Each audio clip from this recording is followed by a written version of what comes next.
El día que regresé a casa, mi mundo se derrumbó en 30 segundos. El olor a queroseno y asfalto caliente me golpea en la cara cuando bajo del avión. Después de 8 meses en zona de conflicto, el aeropuerto internacional de la Ciudad de México me parece el lugar más hermoso del mundo. El ruido, las luces, la gente corriendo con maletas, todo me hace sentir que estoy viva, que sobreviví. Aprieto el asa de mi mochila militar y camino hacia la salida de llegadas internacionales. El corazón me late tan fuerte que casi puedo escucharlo por encima del bullicio. Martín no sabe que regreso hoy. Quería darle una sorpresa. Llevan semanas sus mensajes siendo más cortos, más fríos, y yo me convencí de que era el estrés de la distancia, que en cuanto lo viera todo volvería a ser como antes. ¿Cuántas veces me repetí eso en el desierto, cuando el miedo me paralizaba por las noches? Paso el control de seguridad y empujo las puertas de cristal. La terminal de llegadas está llena de familias abrazadas, carteles con nombres, lágrimas de alegría. Busco su cara entre la multitud con esa ansiedad dulce que solo da el amor después de una larga ausencia. Y entonces lo veo. Martín Vega está de pie junto a una columna, a unos 20 metros de mí. Lleva la camisa azul marino que yo le regalé en nuestro último aniversario. Su perfil es inconfundible, la mandíbula fuerte, el cabello oscuro ligeramente despeinado, la forma en que inclina la cabeza cuando escucha a alguien con atención. Está escuchando a una mujer de cabello largo y lacio, vestido rojo, que le pone una mano en el pecho mientras habla. Y él le toma la mano, la mira de una manera que yo conozco, de una manera que creía reservada únicamente para mí. Me detengo en seco. Una señora choca contra mi espalda y murmura una disculpa, pero yo no puedo moverme, no puedo respirar. Martín baja la cabeza y la besa. No es un beso de saludo, no es un beso casual, es el tipo de beso que él me daba a mí cuando pensaba que el mundo desaparecía a nuestro alrededor. Se me cae la mochila al suelo sin que yo lo decida. 8 meses durmiendo en el desierto pensando en él.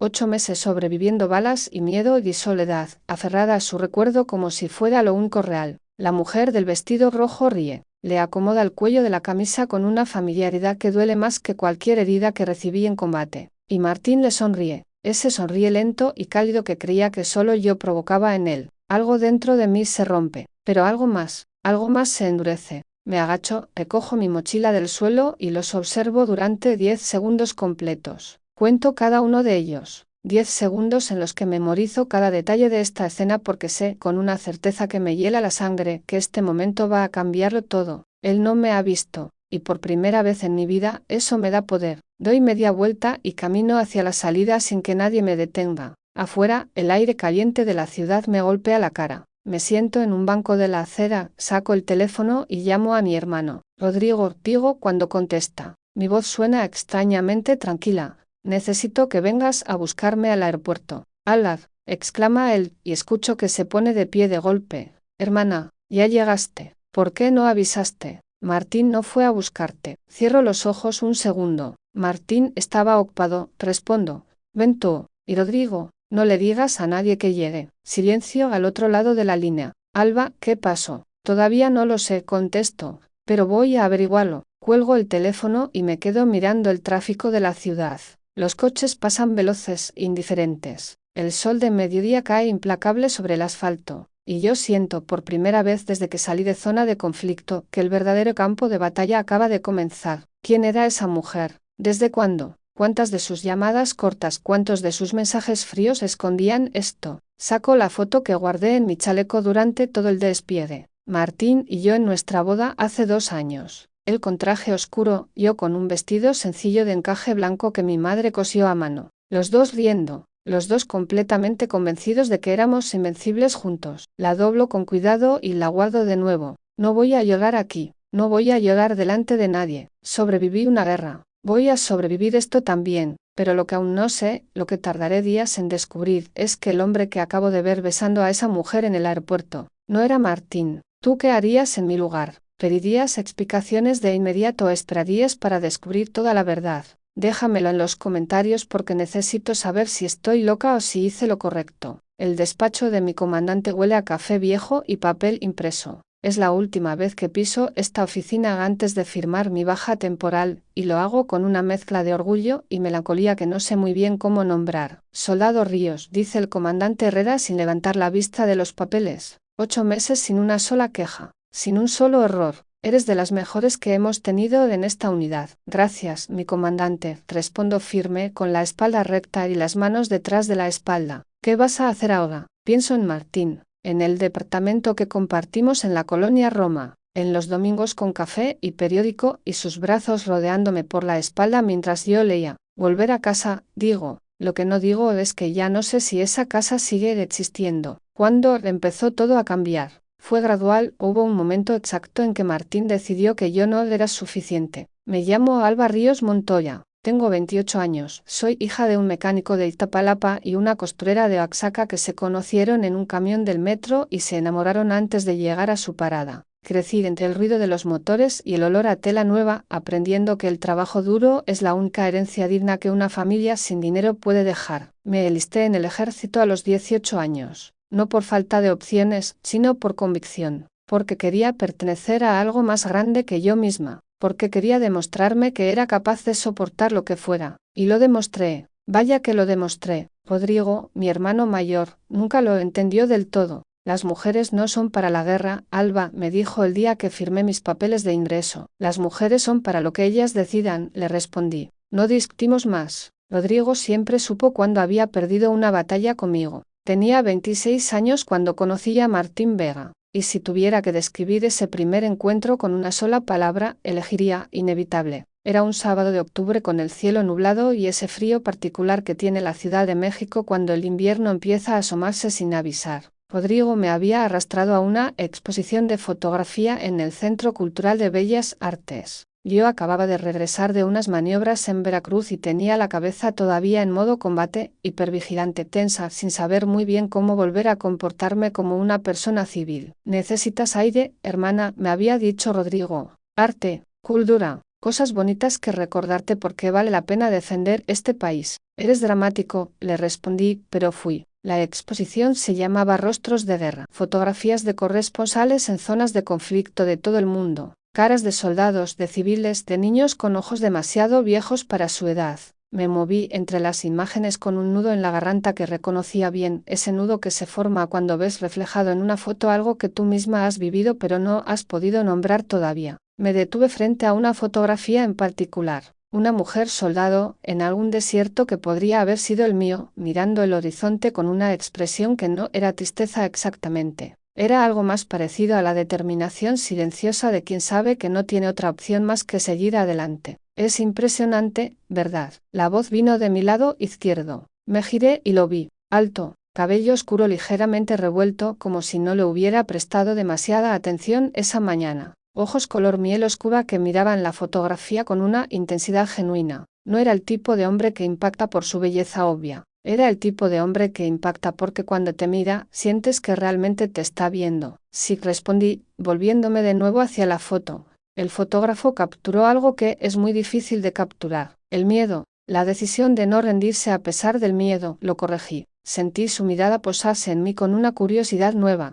Hablas por experiencia. Me giré hacia él completamente. Soldado Alba Ríos, dije, y no sé por qué lo dije así con mi rango, como si necesitara que supiera desde el principio exactamente quién era yo. Él extendió la mano y sonrió. Esa sonrisa lenta que después aprendería a esperar como se espera el sol en invierno. Martín Vega, hijo. Y no tengo ningún rango impresionante que ofrecerte. Solo soy arquitecto. Solo, repetí, arqueando una ceja. Diseño hospitales, agregó, levemente a la defensiva. Edificios donde la gente se salva la vida. Supongo que eso tiene algo de paralelo con lo tuyo. Me gustó eso. Me gustó que no se disculpara por no ser militar, sino que encontrara el puente entre los dos mundos. ¿Y qué hace un arquitecto en una exposición de fotografía de guerra? Pregunté. Lo mismo que un soldado, supongo, respondió. Intentar entender cosas que están fuera de su experiencia directa. Rodrigo apareció a mi lado en ese momento con 2 vasos de vino tinto y nos miró alternadamente con esa expresión que tienen los hermanos mayores cuando detectan algo antes de que tú misma lo hayas procesado. Veo que ya hiciste un amigo, dijo, tendiéndome un vaso. Martín Vega, se presentó él, estrechando la mano de Rodrigo. Rodrigo Ríos. El hermano protector, respondió Rodrigo con una sonrisa que era mitad bienvenida, mitad advertencia. Martín no se intimidó. Eso también me gustó.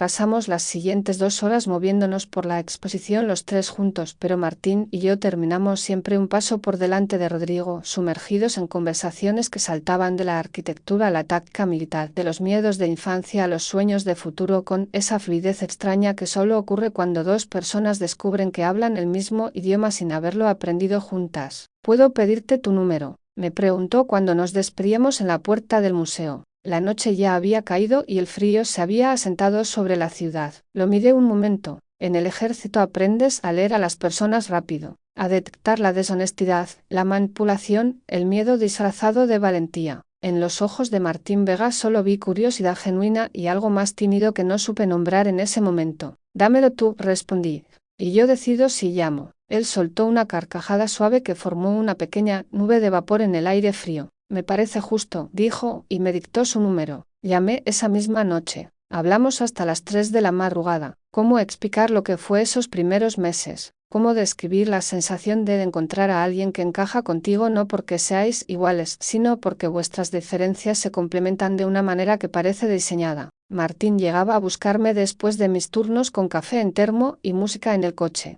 Yo llegaba a su estudio de arquitectura con tacos de canasta y lo obligaba a salir a caminar cuando llevaba demasiadas horas encerrado entre planos. Él aprendió que necesitaba silencio después de los ejercicios de entrenamiento. Yo aprendí que él procesaba las emociones dibujando, que cuando algo lo perturbaba aparecían bocetos abstractos y líneas sin sentido aparente en sus cuadernos. ¿Tienes miedo cuando entras en combate?, me preguntó una noche, 3 meses después de conocernos. Estábamos en la terraza de su departamento con las luces de la ciudad extendiéndose hasta el horizonte. Yo tenía los pies apoyados en su regazo y él los sostenía con una naturalidad que me hacía sentir que llevábamos años así. Siempre respondí sin dudar.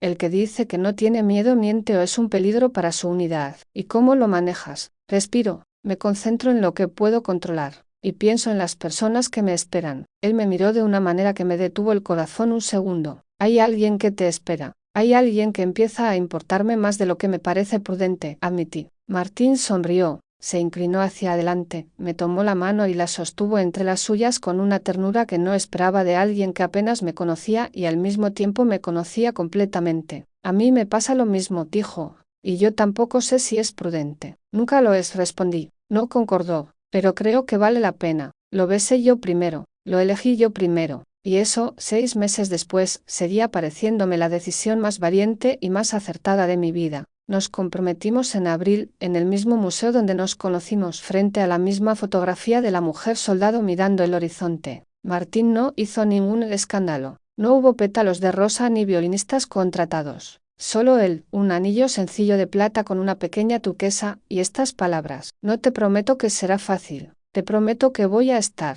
Siempre. Me quedé mirándolo durante un segundo interminable. Eso es exactamente lo que necesito oír, le dije, y le tendí la mano para que pusiera el anillo. Rodrigo lloró. Lo negó durante semanas después, pero lloró. La boda fue en julio. Pequeña, íntima, en el jardín de la casa de mis padres en Iztapalapa. Mi madre cosió mi vestido a mano, igual que había hecho con el de ella 25 años antes. Mi padre me llevó al altar con los ojos brillantes y la espalda recta, ese orgullo silencioso que los padres que no saben expresar el amor con palabras demuestran con el cuerpo. Martín estaba al final del pasillo con el traje oscuro ligeramente arrugado porque él nunca supo planchar bien y yo aún no le había enseñado, y cuando me vio avanzar hacia él entreabrió los labios y sus ojos se llenaron de algo tan puro y tan genuino que tuve que contener la respiración para no llorar antes de llegar a su lado. Estás preciosa, me susurró cuando llegué junto a él. Tú también, respondí, y él se rió bajito. Los novios pueden ser preciosos. Este sí, dije.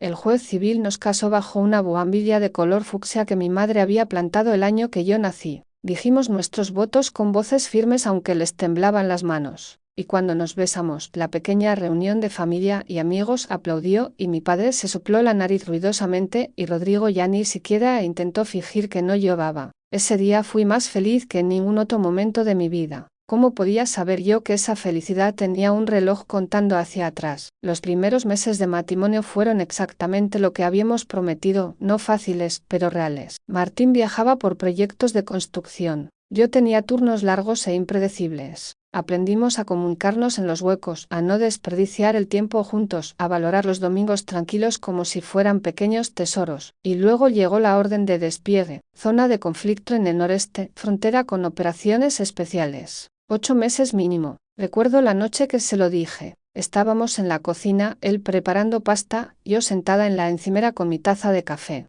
Se le cayó la cuchara al suelo. 8 meses, repitió. Mínimo, confirmé. Se agachó a recoger la cuchara. Tardó más de lo necesario. Cuando se incorporó tenía los ojos secos pero la mandíbula apretada de esa manera que yo ya reconocía. Puedes negarte. No, y aunque pudiera, no lo haría. Lo sé, dijo, y su voz tenía algo difícil de descifrar. No era reproche exactamente. Era más parecido al miedo. Lo sé, Alba. Esa noche nos quedamos despiertos hasta el amanecer, sin hablar demasiado. Solo abrazados en la oscuridad de nuestra habitación, escuchando la ciudad. Vuelve, me dijo justo antes de que los dos nos quedáramos dormidos. Siempre prometí, y cumplí mi promesa. Volví. Lo que no sabía es lo que me esperaba al llegar. Rodrigo llega al aeropuerto 40 minutos después de mi llamada. Me encuentra sentada en el mismo banco de la acera, con la mochila entre los pies y la mirada fija en un punto indefinido del horizonte urbano. Se sienta a mi lado sin decir nada. Así es Rodrigo, sabe cuándo hablar y cuándo simplemente estar. ¿Qué tan malo es? Pregunta finalmente. Vi a Martín besando a una mujer dentro del aeropuerto, digo.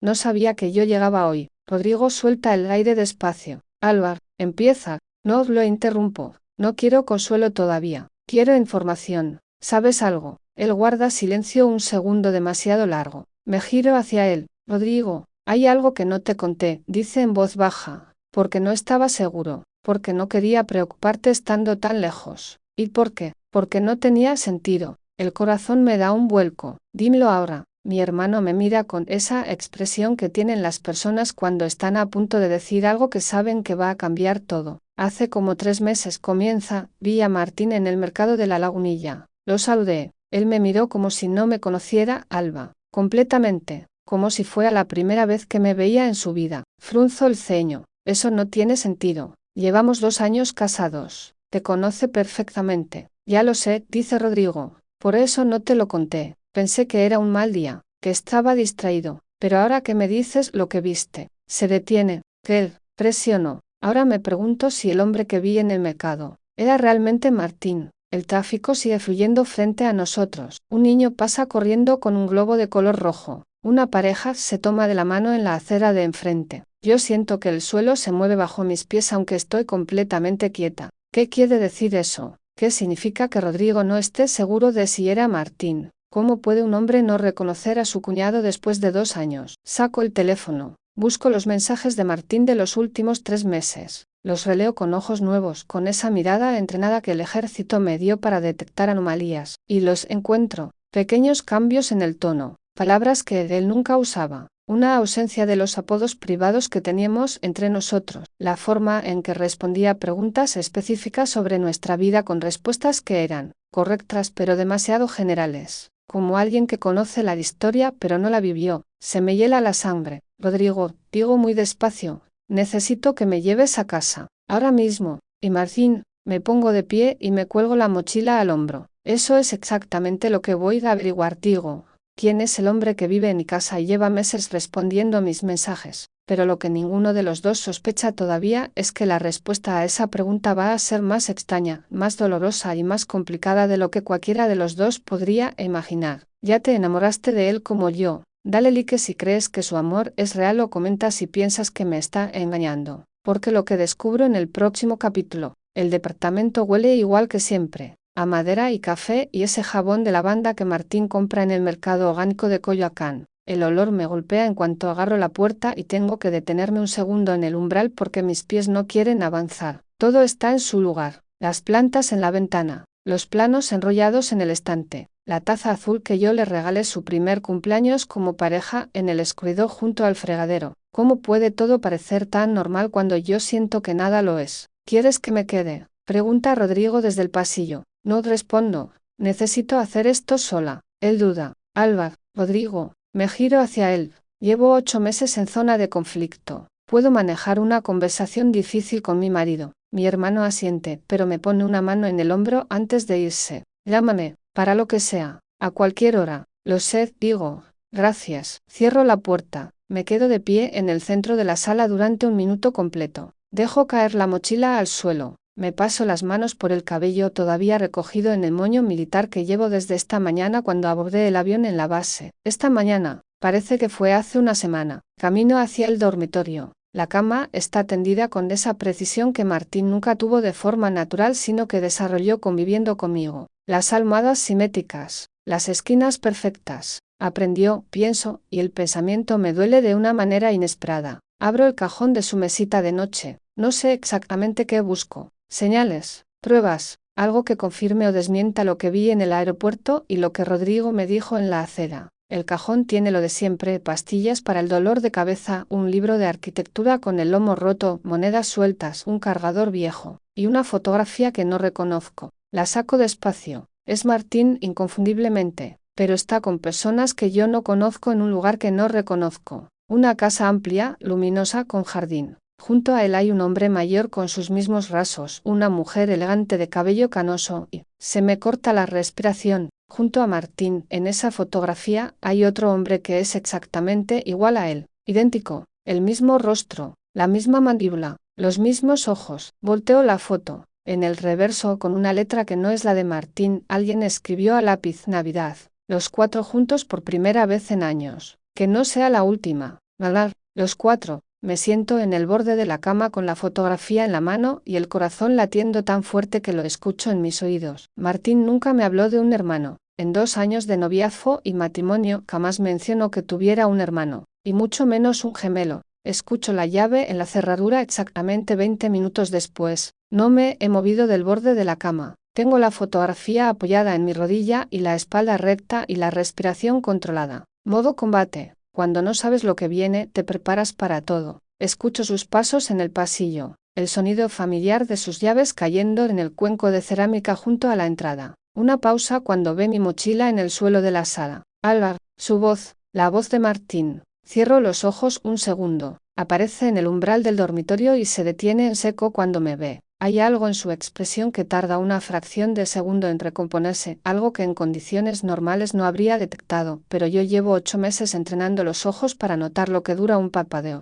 Allah, dice entonces, y la sorpresa en su voz suena genuina. Cruza el cuarto en 3 zancadas y me rodea con los brazos. Dios mío, llegaste. ¿Por qué no avisaste? Te habría ido a buscar al aeropuerto, ¿por qué no llamaste? Dejo que me abrace. Huele igual, el mismo perfume, el mismo calor.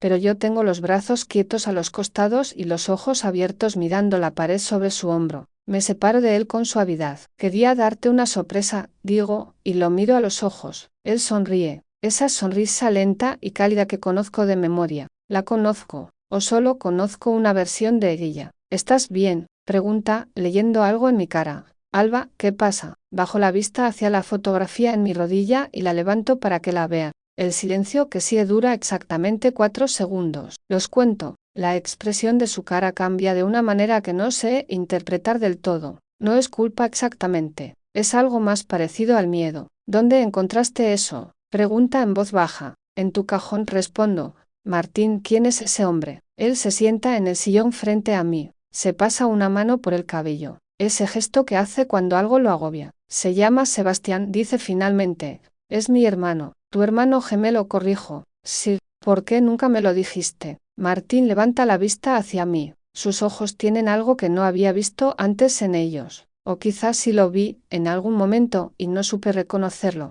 porque Sebastián y yo llevamos 10 años sin hablarnos, dice. Para mí era como si no existiera. Y ahora, una pausa. Ahora es más complicado. Me pongo de pie. Camino hasta la ventana. La ciudad se extiende abajo, indiferente y ruidosa, y yo necesito unos segundos para ordenar los pensamientos porque hay una pregunta que llevo desde el aeropuerto quemándome la garganta y ya no puedo seguir sin hacerla. Me giro hacia él. ¿Estuviste en el aeropuerto hoy? Frunce el ceño. No, estuve en el de estudio toda la mañana. Pregúntale a Diego, mi asistente. Lo miro fijo. Seguro. Alba, ¿qué está pasando? Me estás asustando. Vi a un hombre idéntico a ti en el aeropuerto, digo despacio, besando a una mujer. Pensé que eras tú. El color abandona su cara. Se pone de pie tan rápido que el sillón casi se vuelca. ¿Qué? Susurra. Un hombre con tu cara, tu complexión, tu forma de moverse. con la camisa azul marino que yo te regalé. Esa camisa, dice, y su voz ahora tiene una urgencia que no entiendo. Alba, esa camisa, la perdí hace 2 meses. Creí que se había extraviado en la lavandería. Nos miramos. El silencio entre nosotros pesa toneladas. Sebastián, digo. Sebastián, confirma él, y en su voz hay algo que suena exactamente como el principio de una tormenta. Esa noche no dormimos. Nos sentamos en la cocina con 2 tazas de café que se enfrían sin que ninguno las toque, y Martín me cuenta una historia que yo no conocía sobre el hombre con quien me casé. Crecimos juntos hasta los 16 años. Empieza con los codos apoyados en la mesa y la mirada fija en sus manos. Sebastián siempre fue el más brillante, el más carismático, el que conseguía todo con facilidad. Yo era el que trabajaba el doble para llegar a la mitad. Nunca me lo mencionaste, digo sin reproche, solo como un hecho. Nunca supe cómo hacerlo, admite. Es como intentar explicar una herida que lleva tanto tiempo ahí que ya no sabes dónde termina la herida y dónde empiezas tú. ¿Qué pasó entre ustedes? Él levanta la vista. Cuando mi padre murió, dejó una empresa pequeña de construcción. Sebastián era el mayor por 4 minutos. Una sonrisa amarga. 4 minutos que según él lo convertían en el heredero legítimo. Se quedó con todo. La empresa, el departamento del centro, la camioneta, las cuentas. Yo tenía 19 años y me quedé sin nada de la noche a la mañana. Martín, murmuró, no quiero lástima, dice con suavidad. Te lo cuento porque necesitas entender quién es Sebastián. Es inteligente, es encantador, y no tiene ningún escrúpulo cuando algo le interesa. ¿Y ahora qué quiere? Él abre la boca, la cierra, vuelve a mirar sus manos. Hace 3 meses me contactó, dice por fin. Dijo que quería reconciliarse, que había pensado mucho en lo que hizo y quería compensarme. Yo, no debí haberle abierto la puerta, Alba. Fue un error, pero era mi hermano y llevaba 10 años guardando eso y cuando apareció, le abriste la puerta, terminó por él, sí, y él sabía de mí. Le hablé de ti, le mostré fotos, le dije que estabas despegada. Su voz se quiebra levemente. Dios mío, Calva. Le dije cuando regresabas aproximadamente. El rompecabezas encaja con una claridad brutal. Fue al aeropuerto a que yo lo viera, digo. Sabía que yo llegaría y fue para que pensara que eras tú. ¿Pero por qué? Pregunta Martín, y en su voz hay una confusión genuina que me hace creerle. Esa confusión no se finge. ¿Qué gana con eso? Es la pregunta correcta, y todavía no tengo la respuesta. ¿Qué gana Sebastián Vega sembrando dudas en mi matrimonio? ¿Qué hay detrás de esta reaparición después de 10 años? Y cuánto más profunda es esta historia de lo que cualquiera de los dos imaginamos. Me levanto, podeo la mesa y me siento junto a Martín. Le tomo la mano. Él me la aprieta con una fuerza que dice más que cualquier palabra. Escúchame, Diego. Soy soldado. Sé leer situaciones de amenaza, y lo que describes sobre tu hermano suena exactamente a alguien que está moviendo piezas en un tablero que nosotros todavía no vemos completo. ¿Qué hacemos? Lo miro, lo que hago yo siempre cuando enfrento algo peligroso. Respondo. Primero recopilo información, después actúo. Martín me mira durante un segundo largo, luego asiente. Juntos hice, juntos confirmo. Me inclino hacia él y lo beso. Es un beso lento y hondo, de reencuentro y de promesa al mismo tiempo. Él me rodea con los brazos y me atrae hacia sí con esa ternura que siempre me desarmó, y yo cierro los ojos y por un momento dejo de ser soldado y soy solo Alba, que extrañó este calor durante 8 meses y acaba de recuperarlo. Te extrañé tanto, murmura contra mi cabello. Lo sé, susurro. Yo también, y en ese momento lo creo. En ese momento, con su corazón latiendo bajo mi mano y su olor envolviéndome después de tanto tiempo, lo creo completamente. Lo que no sé todavía es que Martín también me está ocultando algo. Algo que tiene que ver con Sebastián y con una decisión que tomó hace 3 meses y que, cuando lo descubra, va a hacer tambalear todo lo que creí saber sobre el hombre que elegí. Los días siguientes son una mezcla extraña de felicidad recuperada y tensión silenciosa, de mañanas perfectas y preguntas que no me atrevo a hacer todavía. Martín me lleva a desayunar a la fonda de siempre, en la esquina de Álvaro Obregón, donde la señora Consuelo sirve chilaquiles verdes que según él son los únicos que valen la pena en toda la colonia. Me toma de la mano sobre la mesa y me habla de los proyectos que ha estado desarrollando, un hospital en Puebla, un centro comunitario en Oaxaca, y su voz tiene ese entusiasmo que me enamoró desde el principio, esa convicción de que lo que hace importa. Quiero mostrarte los planos del hospital, dice. Hay algo en el diseño de la sala pediátrica que creo que te va a gustar. A mí, pregunto, arqueando una ceja. ¿Qué sabe una soldado de diseño hospitalario? Tú sabes de espacios que tienen que funcionar bajo presión, dice. Eso es exactamente lo que necesito en ese proyecto. Así era Martín. Encontraba el puente entre los dos mundos. Siempre, por las noches recuperamos el ritmo con una naturalidad que me sorprende y me conmueve. Las conversaciones largas, el café compartido en la terraza, ese lenguaje silencioso de los cuerpos que llevan tiempo conociéndose. ¿Puedo preguntarte algo? Digo una noche, con la cabeza apoyada en su hombro. Todo, responde. ¿Estás seguro de que Sebastián no tiene ninguna razón concreta para querer hacernos daño? Ninguna deuda pendiente, ningún asunto de negocios, nada. Silencio. Martín, hay algo que debería contarte, dice, y su voz tiene esa gravedad que reconozco como la antesala de algo importante. Me incorporo para mirarlo. Él me sostiene la mirada, pero hay algo en sus ojos que no había visto antes. Algo que se parece demasiado a la culpa. Cuando Sebastián reapareció hace 3 meses, me propuso algo. Un trato. ¿Qué tipo de trato? Él abre la boca, y en ese momento suena su teléfono. Lo mira. Su expresión cambia de una manera que me eriza la piel. Es Sebastián, dice. Lo miro fijo. No contestes, digo, pero el teléfono sigue sonando entre los dos, y la pregunta que Martín no terminó de responder flota en el aire de nuestra habitación como el humo de un incendio que todavía no vemos pero que ya podemos oler. ¿Qué trato hizo mi marido con su hermano gemelo mientras yo estaba en la guerra? ¿Y por qué tiene esa expresión de culpa que no sé cómo interpretar pero que me aterra? El teléfono deja de sonar. Martín lo deja boca abajo sobre la mesita de noche. Mañana te cuento todo, dice. Te lo prometo. Asiento, pero no duermo, porque los soldados saben que cuando alguien dice mañana te cuento todo, generalmente es porque necesita esa noche para decidir cuánto de la verdad está dispuesto a revelar. Ya te enamoraste de él como yo. Dale like si crees que su amor es real o comenta si piensas que me está engañando. Porque lo que descubro en el próximo capítulo va a dejarte sin palabras. La mañana llega con lluvia fina y el olor a tierra mojada colándose por la ventana entreabierta. Me despierto antes que Martín como siempre. El ejército te roba para siempre la capacidad de dormir hasta tarde, te instala un reloj interno que no tiene apagado. Lo observo dormir durante un momento.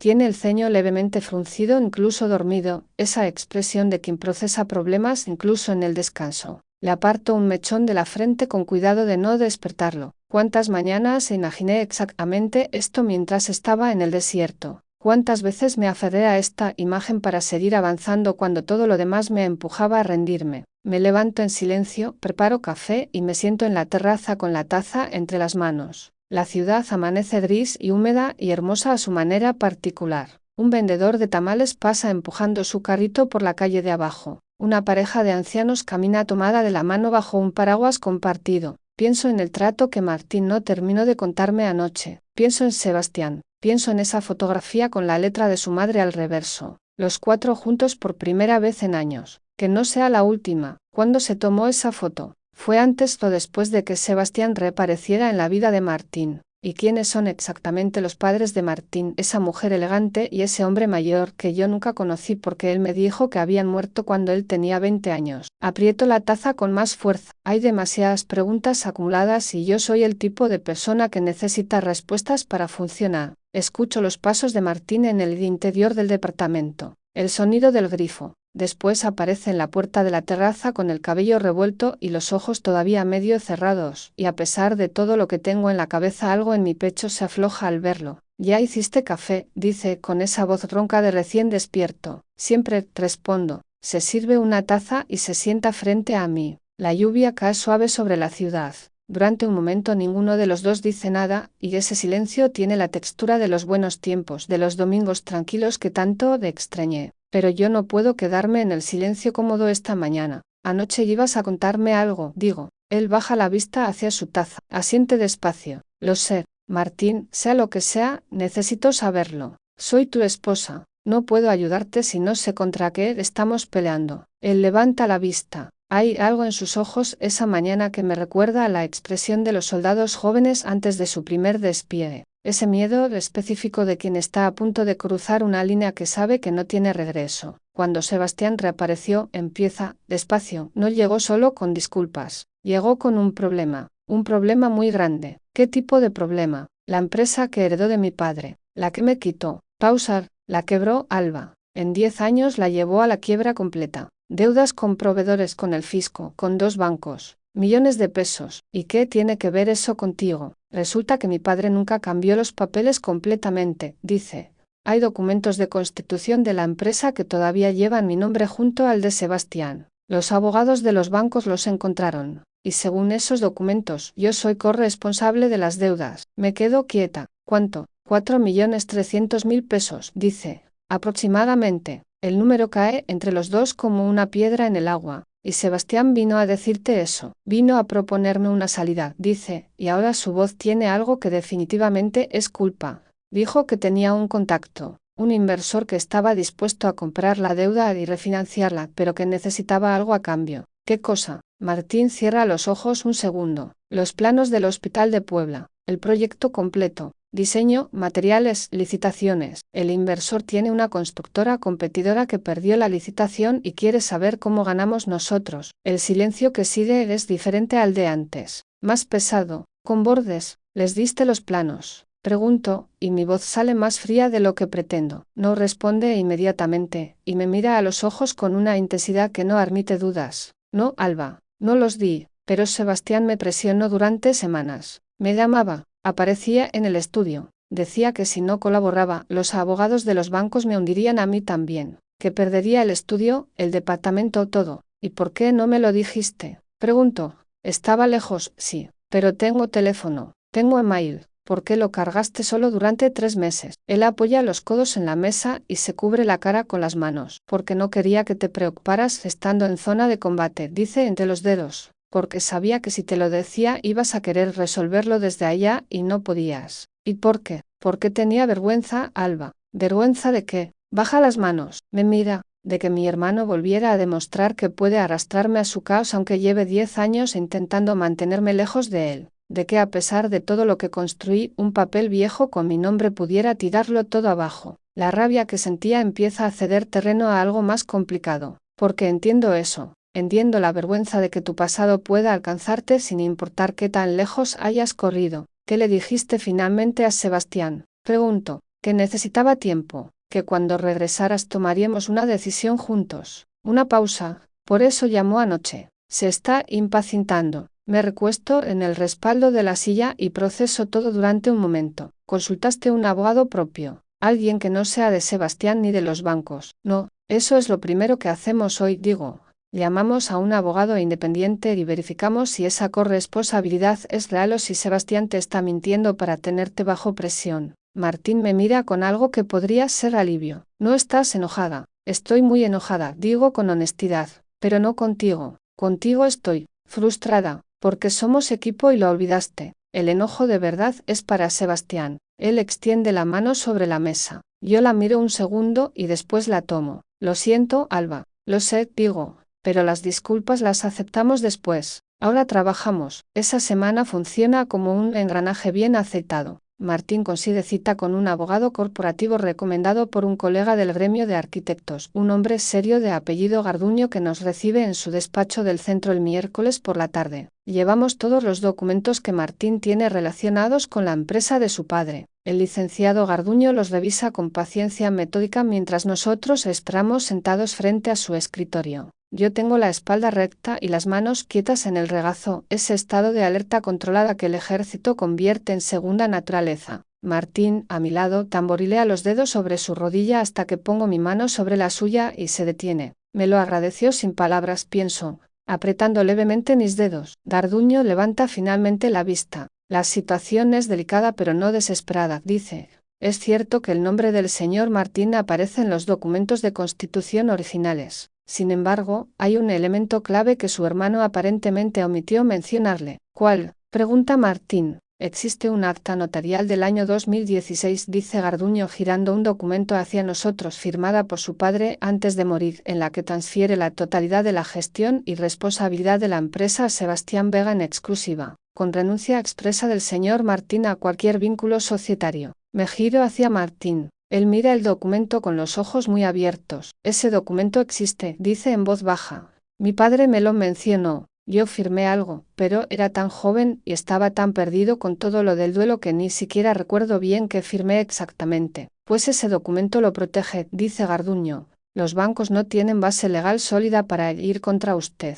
Con esto, cualquier demanda se cae en etapa preliminar. Sebastián lo sabía. Pregunto. Garduño me mira con la expresión de quien lleva años viendo lo peor de las personas. Casi con certeza, sí, dice. El silencio en el despacho dura 3 segundos. Nos estuvo mintiendo, dice Martín, y su voz tiene una calma que suena más peligrosa que la rabia. Nos estuvo mintiendo, confirmo. La pregunta ahora es ¿por qué? Si no era por la deuda, si la amenaza legal era falsa, ¿qué quería realmente Sebastián Vega al reaparecer en la vida de su hermano gemelo? ¿Qué buscaba sembrando miedo y desconfianza? ¿Y qué papel jugaba yo, la esposa soldado que regresaba de la guerra, en ese plan que todavía no terminaba de entender? Esa noche cocinamos juntos por primera vez desde que regresé. Martín hace la pasta que preparaba siempre los viernes cuando éramos novios y yo pico los tomates y el ajo con esa precisión mecánica que él siempre encontró ligeramente intimidante. ¿Vas a seguir picando así o vas a hablar conmigo? Dice desde el fogón. Puedo hacer las dos cosas, respondo. Álvar, dejo el cuchillo. Me giro hacia él. Estoy pensando, digo, en que Sebastián fue al aeropuerto con tu camisa a que yo lo viera, en que lleva 3 meses acercándose a ti con una mentira sobre deudas, en que Rodrigo dice que cuando lo vio en el mercado actuó como si no lo conociera. Pausar, está construyendo algo, Martín. Esto no es una venganza de hermano resentido. Hay algo más concreto. Él apaga el fuego y se gira hacia mí completamente. ¿Qué crees que quiere? No lo sé todavía, admito, pero lo voy a averiguar. Alba, no quiero que te metas en algo peligroso. Sebastián puede ser. Soy soldado, lo interrumpo con suavidad. Evaluar amenazas es literalmente mi trabajo. Él me mira durante un momento largo. Después suelta el aire y asiente. ¿Qué necesitas? Necesito que me cuentes absolutamente todo sobre él. Su vida los últimos 10 años. Sus contactos. Su rutina. Cualquier cosa que sepas o que hayas descubierto en estos 3 meses. De acuerdo, dice. Se acerca, me toma la cara entre las manos y me besa en la frente con esa ternura específica que reserva para los momentos en que está muy asustado pero no quiere que yo lo sepa. Yo lo sé de todas formas. Vamos a resolver esto, le digo. Lo sé, responde, porque esta vez no lo voy a enfrentar solo. Y yo le creo completamente. Pero hay algo que Martín todavía no me ha contado, algo que intuyo en los silencios pequeños, en la forma en que a veces desvía la mirada cuando hablo de Sebastián. Algo que, cuando salga a la luz, va a poner a prueba no solo nuestro matrimonio sino todo lo que creo saber sobre el hombre que amo. Y esa noche, mientras la lluvia vuelve a caer sobre la ciudad y Martín duerme con el brazo sobre mi cintura, yo me quedo despierta contando señales como se cuentan municiones antes de una misión, preparándome para lo que viene, sin saber que lo que viene es peor de lo que imaginé. Hay una regla no escrita en el ejército que dice que los peores golpes no vienen del enemigo que ves venir.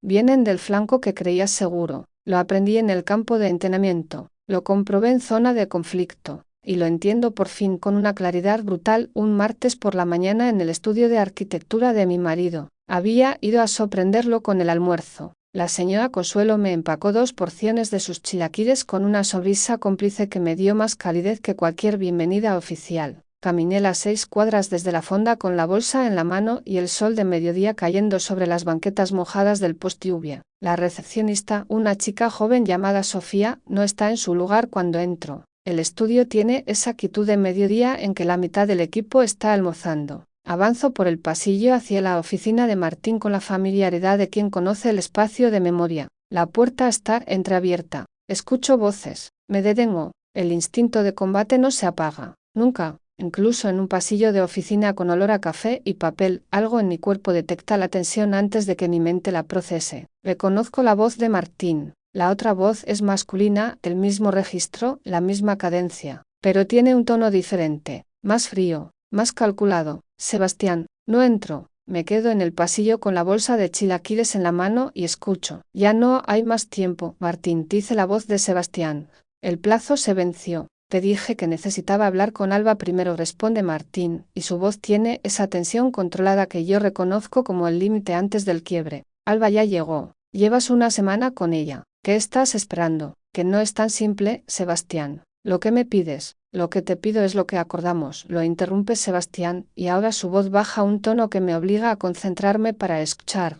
Antes de que ella regresara. ¿O ya olvidaste lo que firmaste? El corazón me da un vuelco. ¿Qué firmó? ¿Cuándo? Eso fue un error, dice Martín. Estaba bajo presión y firmé algo que no debí firmar. Un error con consecuencias legales, dice Sebastián, y ahora hay una sonrisa en su voz que me eriza la piel. Firmaste una cesión, una parte del estudio a mi nombre. Es un documento válido, hermano, con notario y todo. Silencio. Un silencio tan pesado que casi tiene peso físico. Si Alba se entera, empieza Martín. Si Alba se entera, repite Sebastián lentamente, depende completamente de ti. Colaboras conmigo, le dices que todo está bien, y ella nunca tiene que saber nada. O no colaboras, y yo me encargo de que se entere de cada detalle de lo que firmaste mientras ella estaba arriesgando su vida en el desierto. La bolsa de chilaquiles se me escurre de los dedos, la atrapo antes de que caiga. Barely, con esa coordinación automática que el entrenamiento instala en el cuerpo para siempre. Pero el ruido es suficiente. Hay alguien ahí, dice la voz de Sebastián.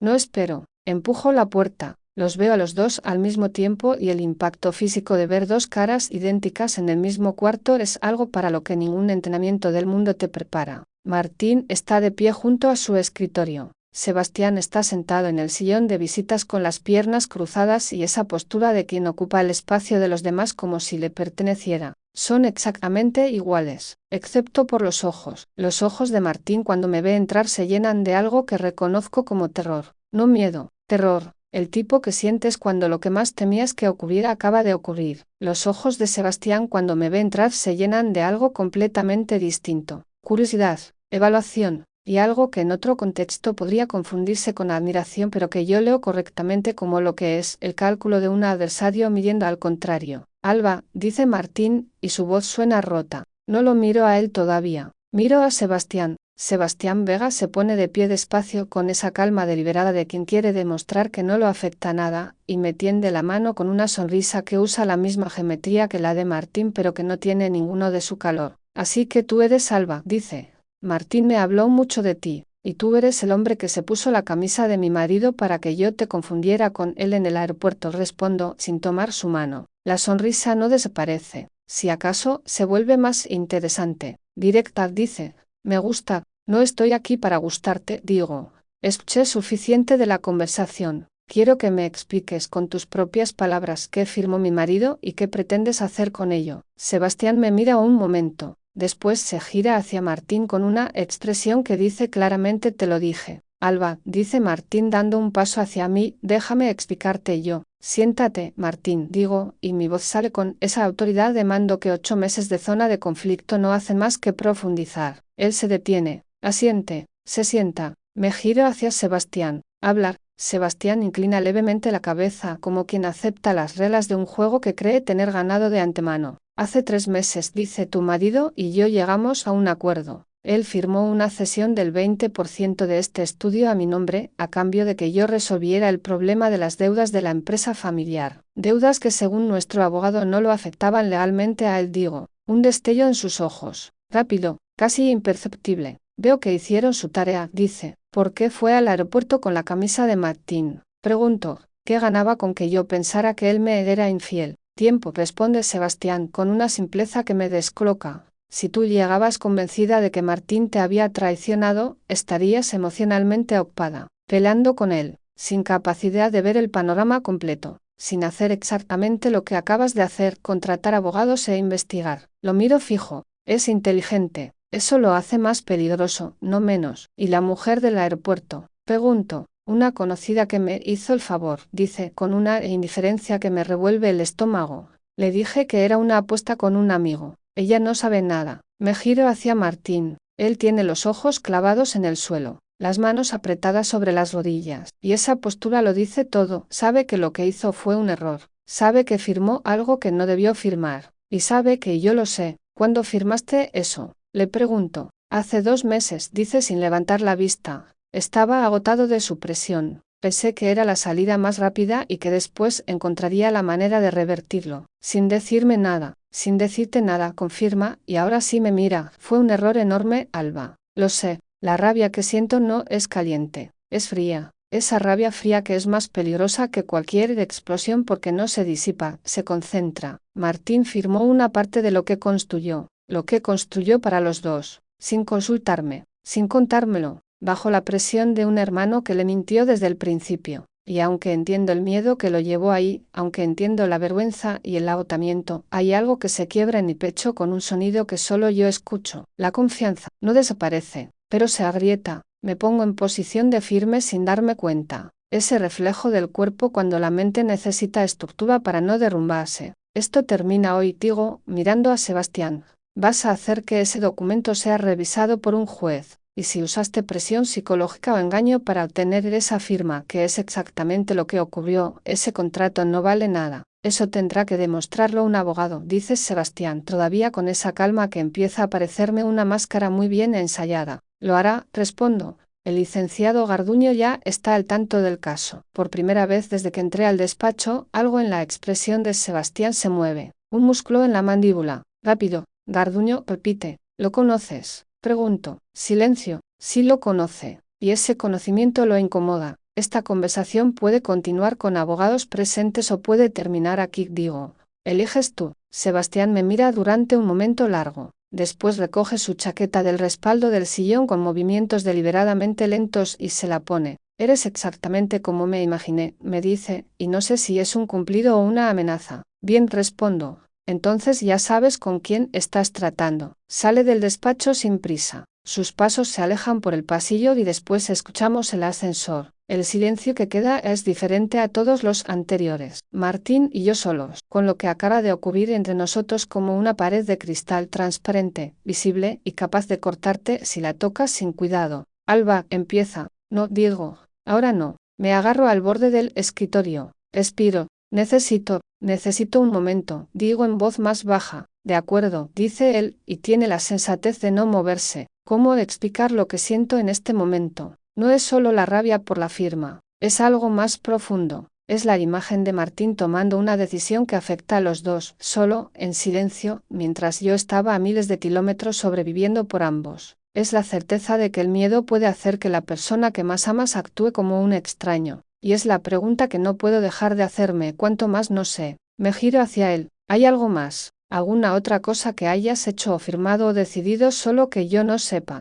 Él me sostiene la mirada. No dice. Te juro que no. Lo estudio. Ese entrenamiento de años leyendo personas en situaciones de estrés. Busco la microexpresión que delata la mentira, el desvío de ojos, la contracción del labio. No lo encuentro, pero tampoco estoy segura de que mi capacidad de leerlo sea objetiva cuando se trata de él. Me voy a la casa de Rodrigo esta noche, digo. Su cara se contrae. Álvar, no es un castigo, digo, y lo digo en serio. Es que necesito pensar con claridad y no puedo hacerlo aquí contigo enfrente. Necesito espacio para procesar esto sin que tu presencia me nuble el juicio. Él cierra los ojos un momento. ¿Cuánto tiempo? No lo sé, respondo con honestidad. ¿Estamos bien? Pregunta, y en esas dos palabras hay tanto miedo concentrado que duele escucharlas. Me detengo en la puerta. ¿Estamos bien? ¿Cómo se responde eso cuando el amor no ha desaparecido pero la confianza sangra? Cuando quieres a alguien con toda la claridad del mundo pero necesitas alejarte de él para no perder la tuya propia. Todavía no lo sé, digo finalmente,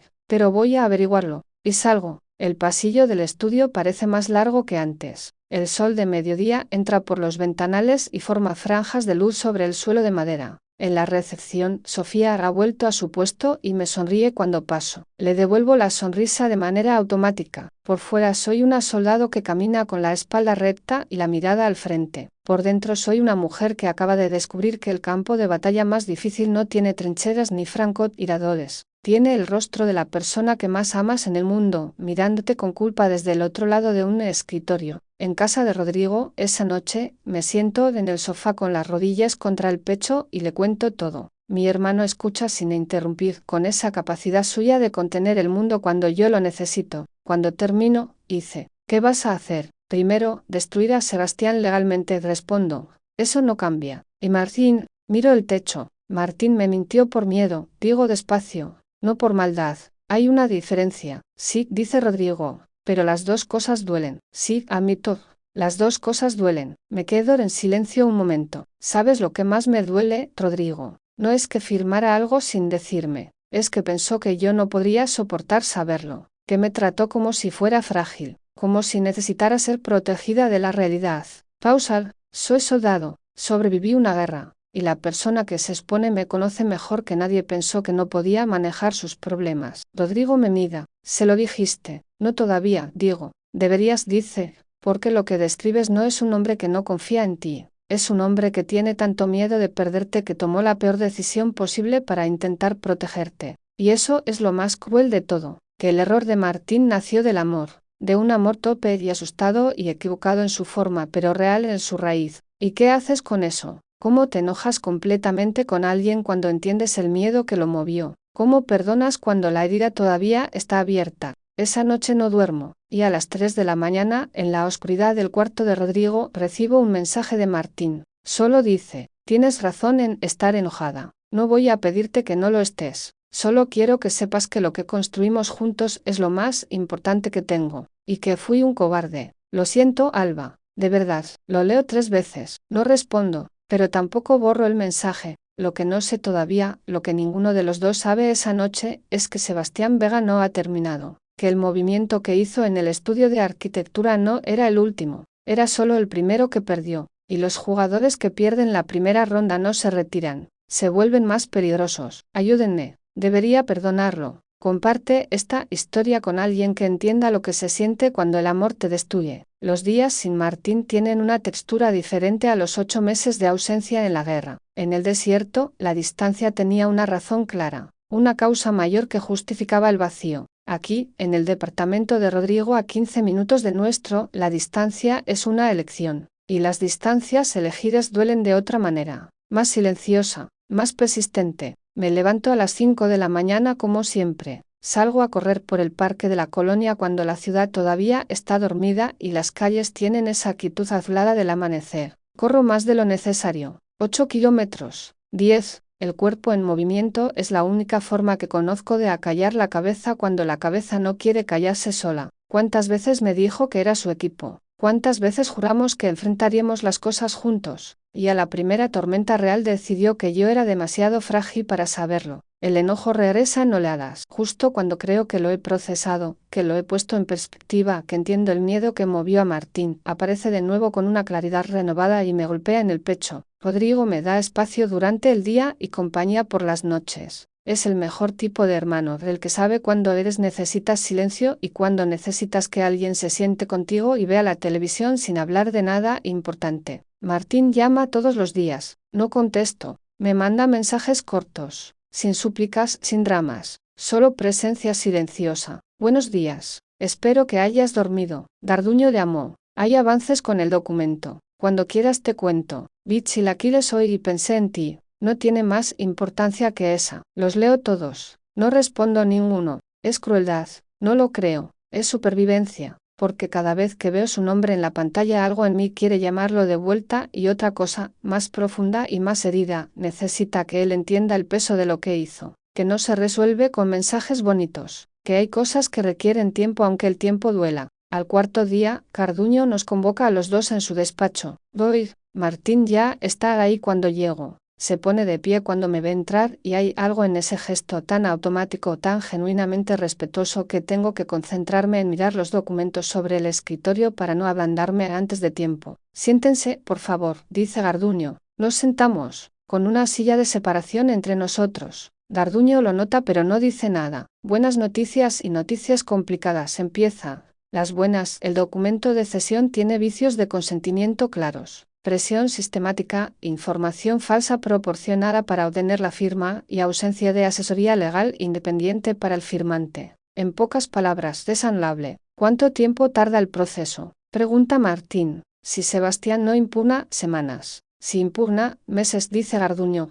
Pero hay algo más que necesitan saber. Abre una carpeta y saca 3 hojas garpadas. Investiguemos a Sebastián Vega en los últimos 6 meses, dice. No solo la empresa familiar.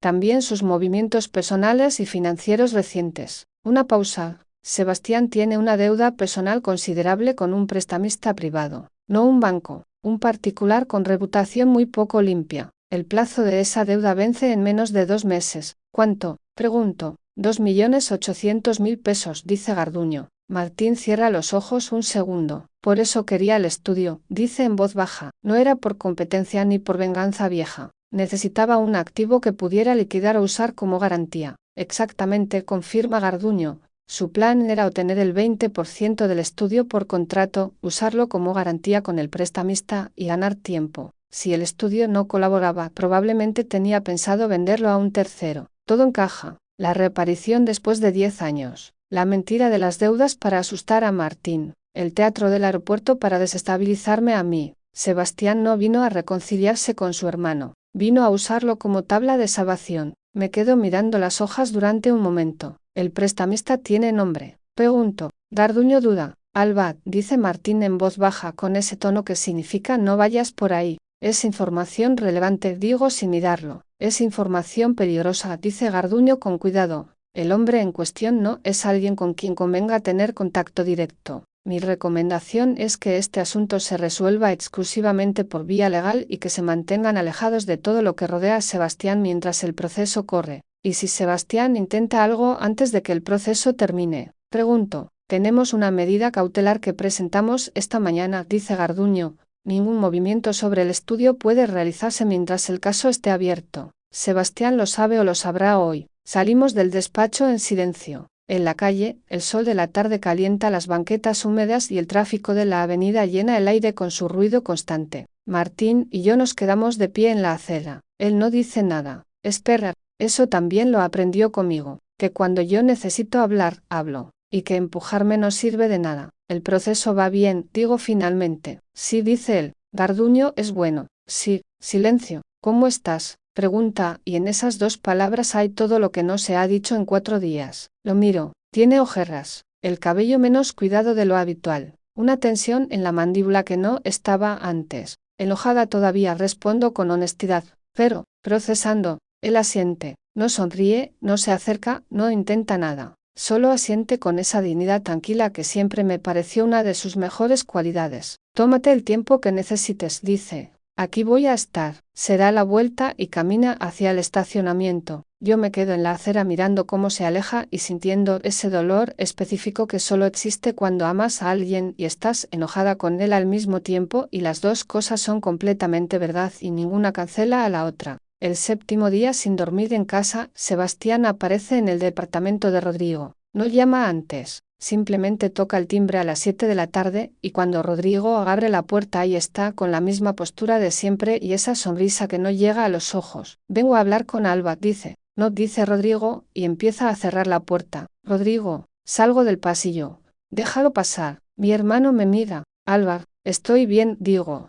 Quédate cerca. Sebastián entra. Mira el departamento con esa evaluación rápida que tienen las personas acostumbradas a calcular el valor de las cosas. Se sienta en el sillón sin que nadie se lo ofrezca. Me siento frente a él. ¿Qué quieres? Pregunto directamente. Hablar, sin abogados, sin Martín, pausa, contigo. Habla. Me mira durante un momento con esa expresión de cálculo que ya conozco, y entonces hace algo que no esperaba. Suelta el aire. Se inclina hacia adelante con los codos en las rodillas. Y por primera vez desde que lo conozco, la máscara se corre 1 milímetro. Estoy en un problema muy serio, dice. Lo sé, respondo. Garduño es muy bueno. Una sonrisa breve, sin alegría. El hombre al que le debo dinero no es paciente, dice. Y cuando se impacienta, no manda abogados. Lo miro fijo. Nos estás amenazando. Al contrario, dice, y su voz tiene algo que no esperaba, algo que suena peligrosamente cercano al miedo genuino. Les estoy avisando. Si el proceso legal bloquea mis archivos completamente, ese hombre va a buscar otras formas de presionarme. Y cuando la gente como él busca presión, busca lo que más le importa a la persona. El significado aterriza en mi pecho como un golpe frío. Estás diciéndome que podríamos estar en peligro. Estoy diciéndote que no calculé bien a quién le pedí dinero, dice. Y que me equivoqué, en muchas cosas. Una pausa larga. En cómo traté a Martín. En lo del aeropuerto. En todo. Lo estudio. ¿Es genuino? ¿O es otra capa de manipulación más sofisticada que las anteriores? ¿Cómo distingues el arrepentimiento real de la táctica de alguien que ha agotado sus opciones y necesita un aliado? ¿Qué quieres de nosotros, Sebastián? Pregunto, con precisión, sin rodeos. Él me mira. Que retiren la denuncia, que me den tiempo para resolver la deuda por mis propios medios, y que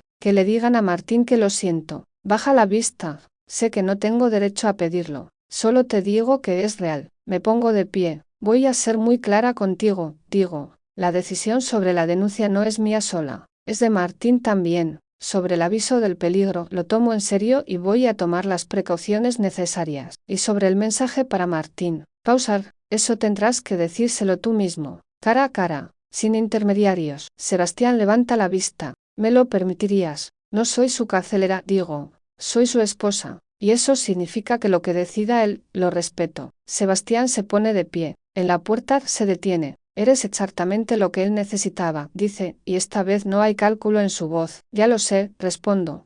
Por eso me duele tanto que él lo olvidara por un momento. La puerta se cierra. Rodrigo aparece en el pasillo con los brazos cruzados y esa expresión de hermano mayor que mezcla preocupación con orgullo a partes iguales. ¿Le crees? Pregunta. No del todo, digo, pero tampoco lo descarto completamente. Pausar. Llamo a Garduño de esta noche para informarle de la amenaza del prestamista. Y mañana, me detengo. Mañana, dice Rodrigo. Mañana hablo con Martín, digo, y por primera vez en 7 días siento que la rabia fría empieza a ceder terreno a algo más parecido a la claridad. No al olvido, no todavía, pero sí a la posibilidad de que haya un camino hacia adelante que no exija destruir lo que construimos para protegerme del dolor. Soy soldado, sé la diferencia entre una retirada estratégica y una derrota. Y sé, en lo más profundo, que rendirme al amor que siento por Martín no es una derrota. Es la decisión más valiente que me queda por tomar. Esa noche, por primera vez en 7 días, le respondo un mensaje. Solo 3 palabras. Mañana, hablaremos. Su respuesta llega en menos de un minuto. Aquí estaré. Siempre. Cierro los ojos. Y aunque el camino hacia la reconciliación todavía es largo y está lleno de cosas sin resolver, esas 2 palabras me devuelven algo que creía haber perdido en el despacho de su estudio, la certeza de que vale la pena seguir. Debería perdonarlo.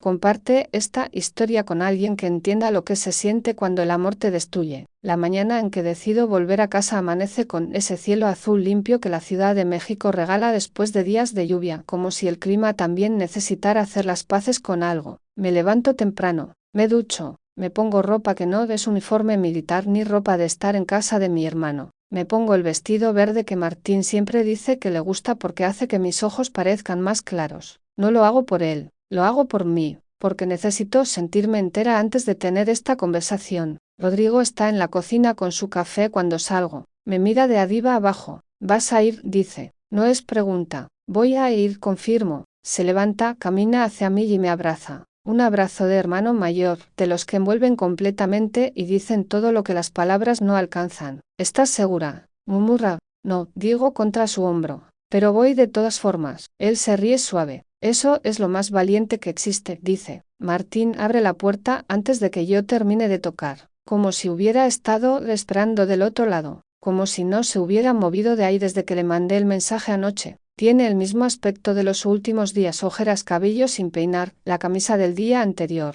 pero sus ojos cuando me ven tienen esa luz que reconozco desde el primer día en el museo, frente a la fotografía de la mujer soldado mirando el horizonte. Alba, dice, y en ese único nombre pone todo. ¿Puedo pasar? Pregunto. Siempre, dice, haciéndose a un lado. Entro. El departamento huele igual que siempre. A madera y café y lavanda. A hogar. Algo en mi pecho se afloja con una violencia silenciosa. Me siento en el sofá. Él se sienta frente a mí, en el sillón, manteniendo la distancia con ese respeto que me desarma más que cualquier acercamiento hubiera podido hacerlo. Habla, digo.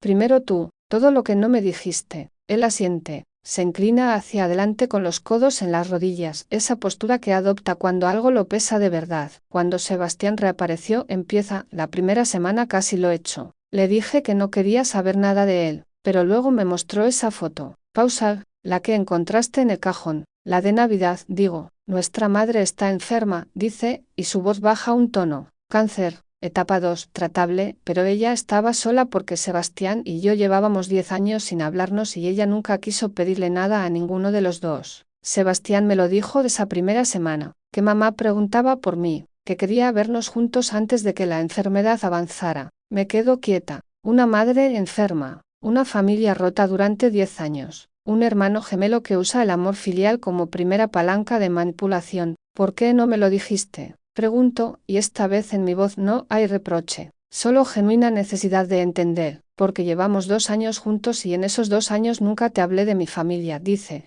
Te dije que mis padres habían muerto. Te mentí desde el principio, Alba. No de manera activa, pero te construí una versión de mí mismo sin ese peso. Y cuando Sebastián reapareció, confesarte lo de mi madre significaba confesarte también que te había mentido por omisión durante todo ese tiempo. El silencio que sigue es largo, así que el secreto tenía capas. No era solo el contrato, era una historia entera que Martín llevaba dentro y nunca había sabido cómo sacar. ¿Cómo está tu madre ahora?, preguntó finalmente. Él levanta la vista, sorprendido por la pregunta. Mejor, dice. Está respondiendo bien al tratamiento. ¿La has visto? 2 veces en estos 3 meses, dice. Solar, sin Sebastián. Pausa, quería llevarte. Cada vez, pero tenía que contarte todo primero y no sabía cómo empezar. Me pongo de pie, camino hasta la ventana. La ciudad abajo sigue su ritmo indiferente y constante, y yo necesito un momento para ordenar todo lo que acaba de cambiar en mi comprensión de este hombre y de esta historia. ¿Cuánto peso cargó solo? Una madre enferma, un hermano que reaparece como amenaza, una deuda falsa, una firma arrancada bajo presión, y encima el miedo de confesar a su esposa que la imagen que le dio de sí mismo tenía una grieta enorme desde el principio. No lo justifica. El error sigue siendo el error,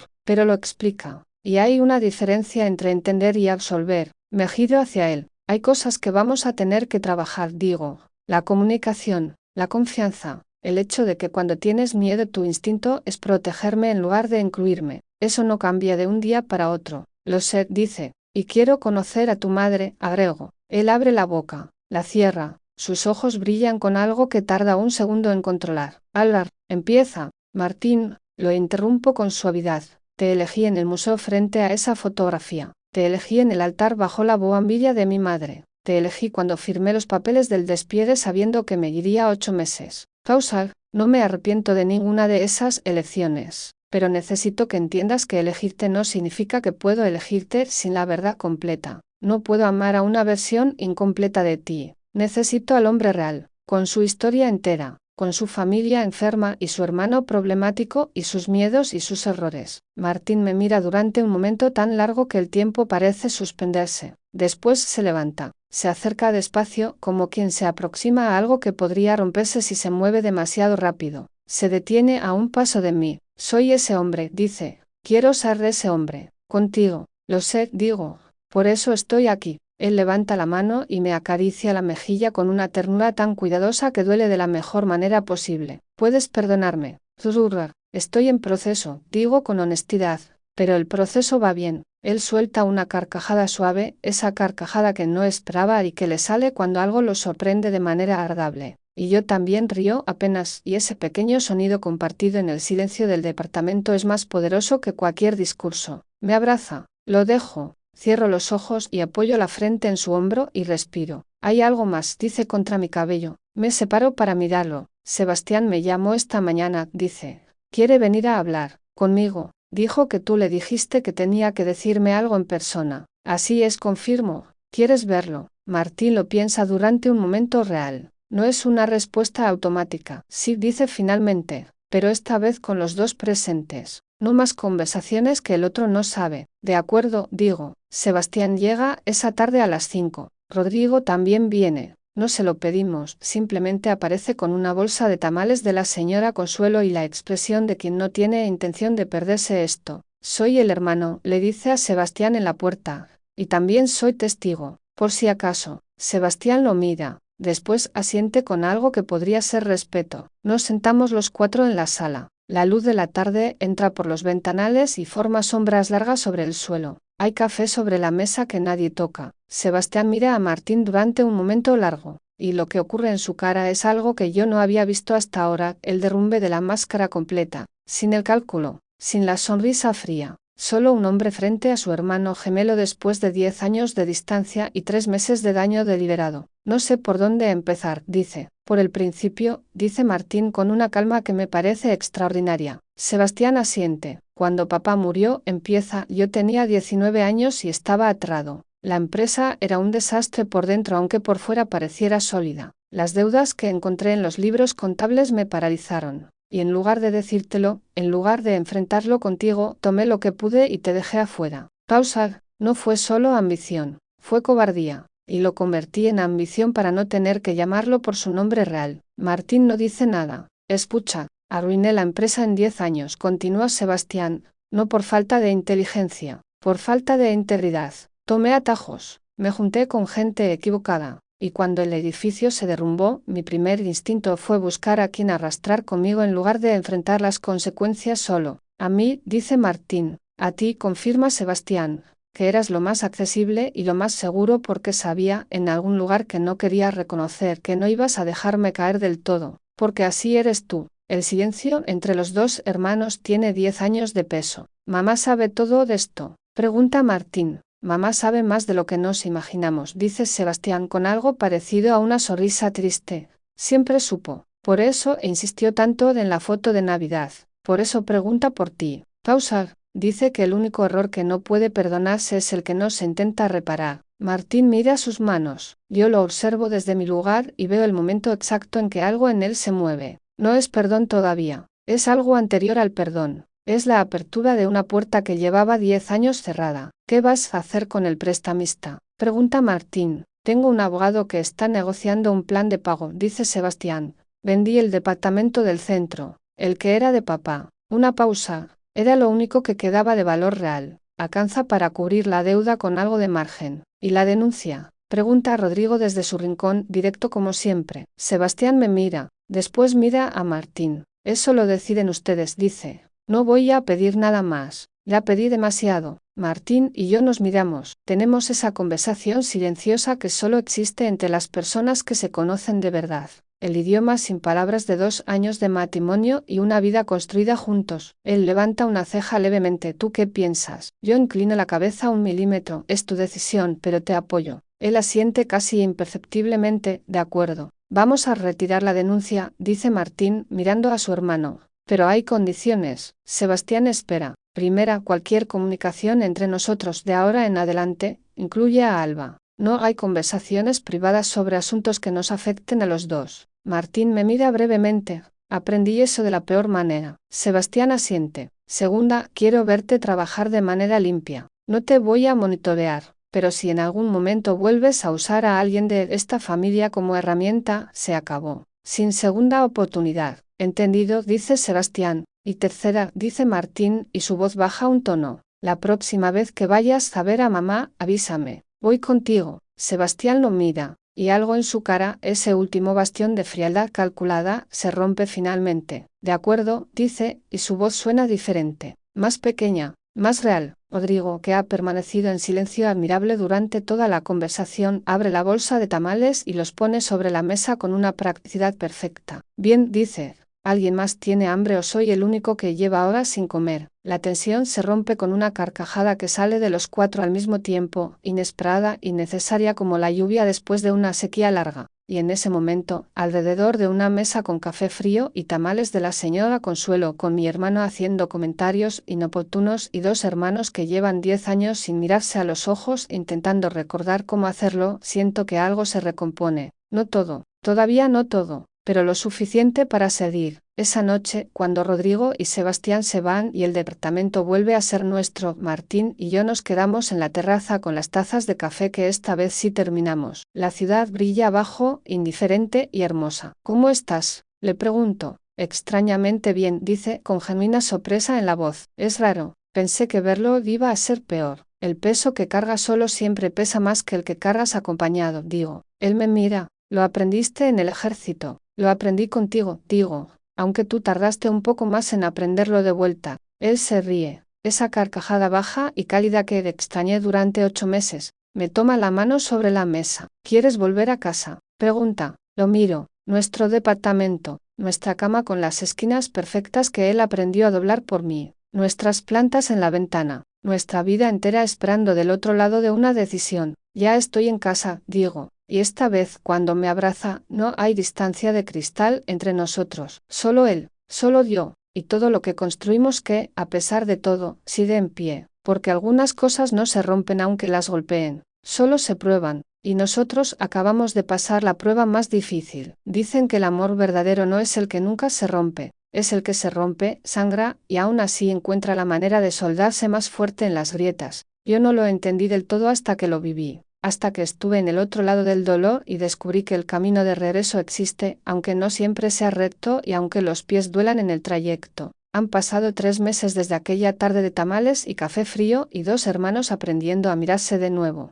3 meses que han tenido la textura de algo que se reconstruye con paciencia, ladrillo por ladrillo, sin prisa pero sin pausa. ¿Cómo se describe la reconciliación real? No la de las películas que ocurre en un instante de lluvia y música perfecta. La real, la que tiene conversaciones difíciles a las 11 de la noche y silencios incómodos y momentos en que la desconfianza regresa sin aviso y tienes que elegir conscientemente, volver a confiar. Elegimos eso, cada día. Los dos. Garduño logró anular el contrato de cesión en 6 semanas. Sebastián no impugnó. Cumplió su palabra con una consistencia que ninguno de los dos esperaba del todo y que, con el tiempo, fuimos aprendiendo a leer no como manipulación sino como el esfuerzo genuino de alguien intentando ser distinto a lo que fue. No fue fácil para Martín. Hubo noches en que lo encontré en la terraza con el café frío y esa expresión de quien está peleando una batalla interna que no tiene campo visible. Me sentaba junto a él sin preguntar nada. A veces hablaba, a veces no. Aprendimos que estar presentes sin exigir palabras es también una forma de amor. Sí, desenojado con él. Le pregunté una de esas noches. A veces dijo con honestidad. Y luego recuerdo que el enojo permanente solo me hace daño a mí. Y lo suelto. Y al día siguiente vuelve un poco. Y lo vuelvo a soltar. Eso es exactamente cómo funciona, dije. Me miró. Lo aprendiste en el ejército. Lo aprendí siendo humana, respondí. Conocí a Elena, la madre de Martín, un sábado de noviembre. Vivía en una casa amplia en Coyoacán con jardín y bugambillas de color naranja y un perro viejo llamado Capitán que ladraba con entusiasmo pero no tenía dientes suficientes para asustar a nadie. Elena Vega tenía 62 años, cabello plateado recogido en un chongo suelto y unos ojos color miel oscura que eran exactamente los ojos de Martín pero con décadas más de historia dentro. Cuando nos vio llegar a los dos juntos con Sebastián un paso detrás, se llevó las manos a la boca. Mistress, dijo, con una voz que temblaba de una manera que no tenía nada de debilidad. Martín cruzó el jardín y la abrazó. Yo me quedé un paso atrás, dándoles ese momento que llevaba 10 años sin ocurrir. Después Elena me miró por encima del hombro de su hijo. Tú debes ser Alba, dijo. Sí, señora, respondí. Se separó de Martín y caminó hacia mí con esa dignidad tranquila que tienen las mujeres que han sobrevivido cosas difíciles y las llevan sin hacerlas cargar a los demás. Me tomó la cara entre las manos y me miró con una intensidad que no me incomodó sino que me hizo sentir, extrañamente, vista. Gracias, dijo en voz baja, por quedarte. Sentí que algo en mi garganta se apretaba. No fue solo mérito mío, dije. Él también se quedó. Ella sonrió. Los dos se quedaron, dijo. Eso es lo que importa. Esa tarde comimos en el jardín con el sol de noviembre cayendo sobre la mesa y Capitán durmiendo a nuestros pies y Elena contando historias de cuando Martín y Sebastián eran niños que los tenían a los dos alternando entre la risa y la incomodidad de verse reflejados en versiones más pequeñas y menos complicadas de sí mismos. De niños eran inseparables, decía Elena con esa melancolía suave de quien recuerda algo bello que se perdió. Se cubrían el uno al otro. Sebastián pelaba con cualquiera que se metiera con Martín. Martín defendía a Sebastián cuando yo lo regañaba. Eso no lo recuerdo igual, dijo Sebastián. Porque tienes mala memoria selectiva, dijo Martín, y los dos rieron con ese sonido simultáneo de gemelos que debe ser una de las cosas más extrañas y más hermosas del mundo. Ese día entendí que las familias no se eligen pero sí se reconstruyen, que el daño no borra la historia compartida, y que a veces lo que se rompe en la adolescencia puede soldarse, lentamente, en la adultez, si las personas involucradas tienen el valor de intentarlo. En diciembre, Martín me preguntó si quería renovar los votos. Estábamos en la cocina, él preparando café, yo con las piernas cruzadas en la encimera leyendo un informe de reincorporación al servicio. Lo dijo de la manera en que dice las cosas importantes, sin fanfarria, mirando la cafetera. Renovar los votos, repetí, bajando el informe. Los que dijimos en el jardín de tus padres, dijo.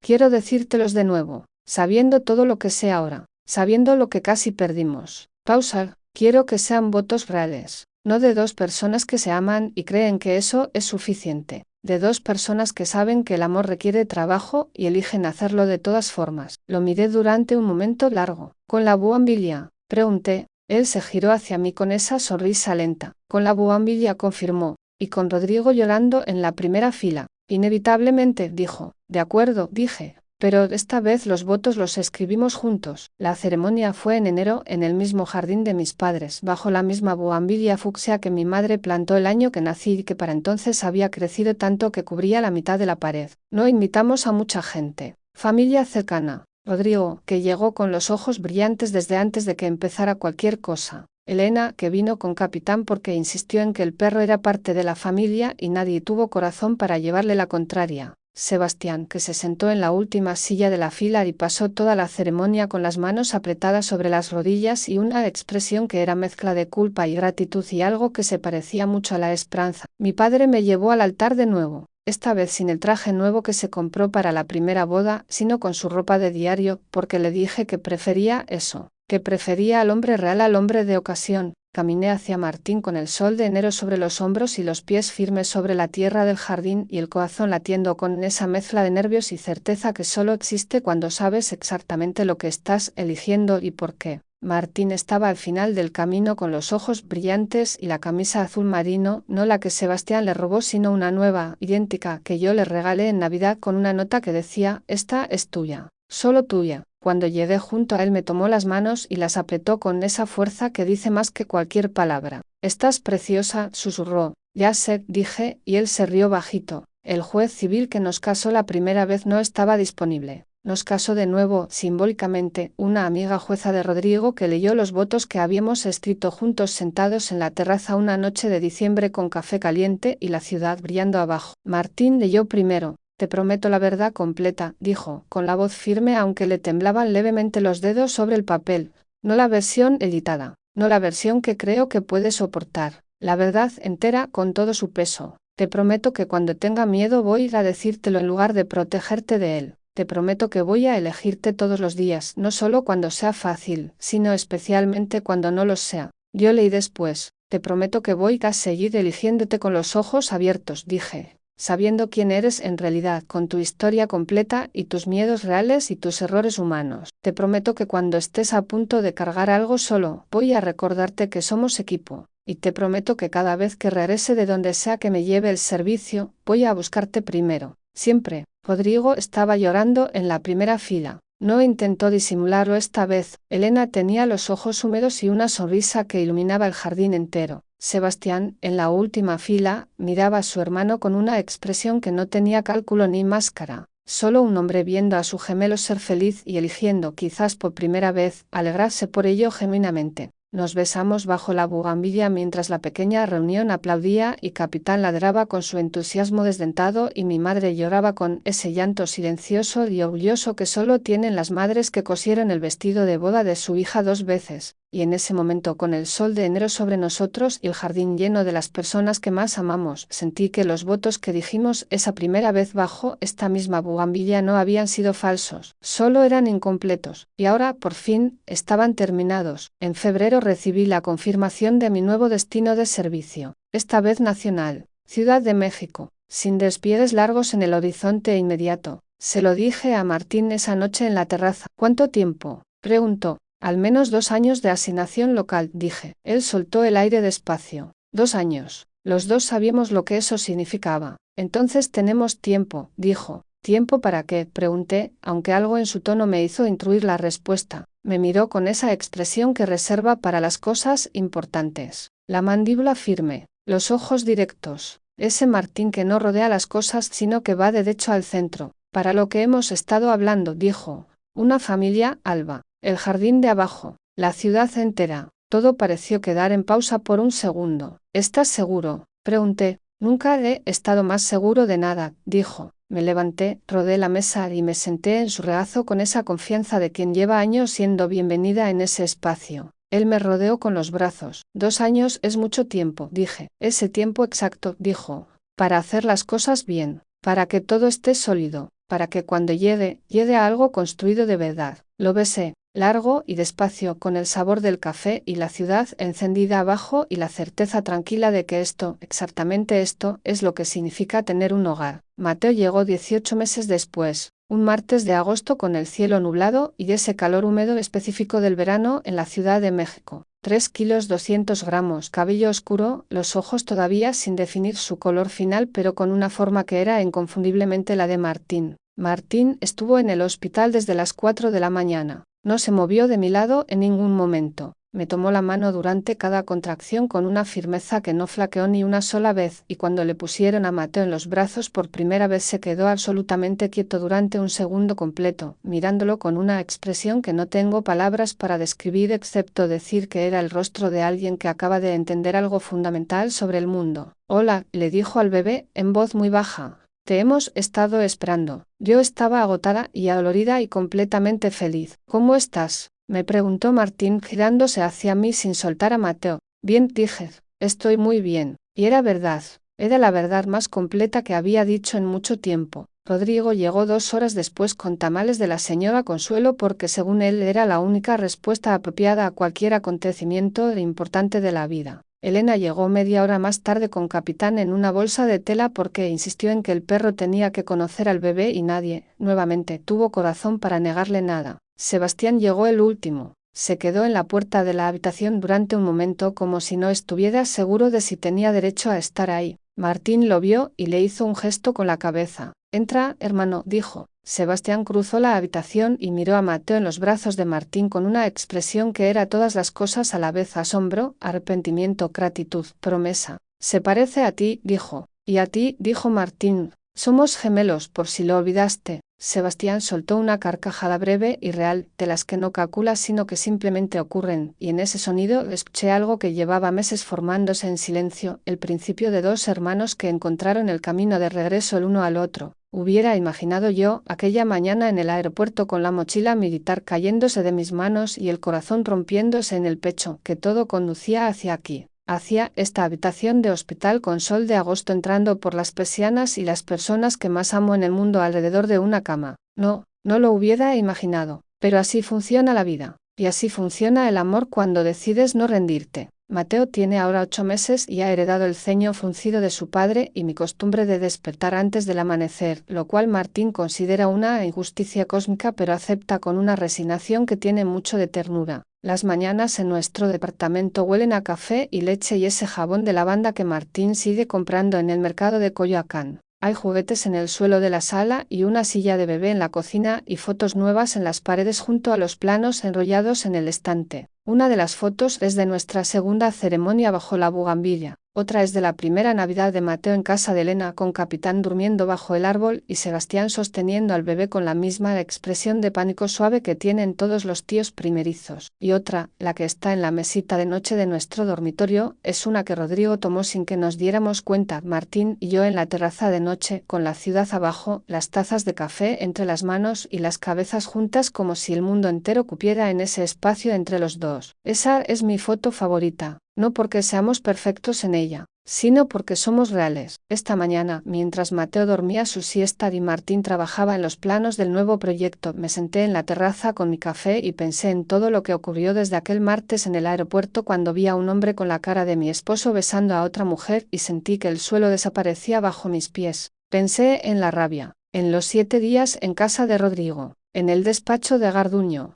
en Sebastián con su máscara cayendo a pedazos, en Martín contándome sobre su madre enferma y sus 10 años de historia guardada, en los votos reescritos bajo la bugambilla, en Mateo llegando un martes de agosto con 3 kilos 200 gramos de futuro en los brazos de su padre, y me pregunté qué hubiera pasado si me hubiera quedado paralizada en aquel banco de la acera del aeropuerto, si el miedo me hubiera convencido de no preguntar, de no investigar, de no volver, pero soy soldado, no me quedo paralizada. Y resultó que el campo de batalla más importante de mi vida no fue ningún desierto, fue este departamento, esta terraza, este hombre que eligió protegerme de la manera equivocada y tuvo que aprender, junto conmigo, que el amor real no protege ocultando, el amor real protege siendo verdad. Escucho los pasos de Martín en el pasillo, el sonido familiar de sus pies sobre el suelo de madera. Aparece en la puerta de la terraza con Mateo en brazos, recién despierto, con el cabello revuelto y esa expresión de bebé que acaba de recordar que el mundo existe y le parece una sorpresa agradable. Alguien preguntaba por su madre, dice Martín. Preguntaba o lloraba. Preguntaba, hice, con esa seriedad fingida que usa cuando quiere hacerme reír,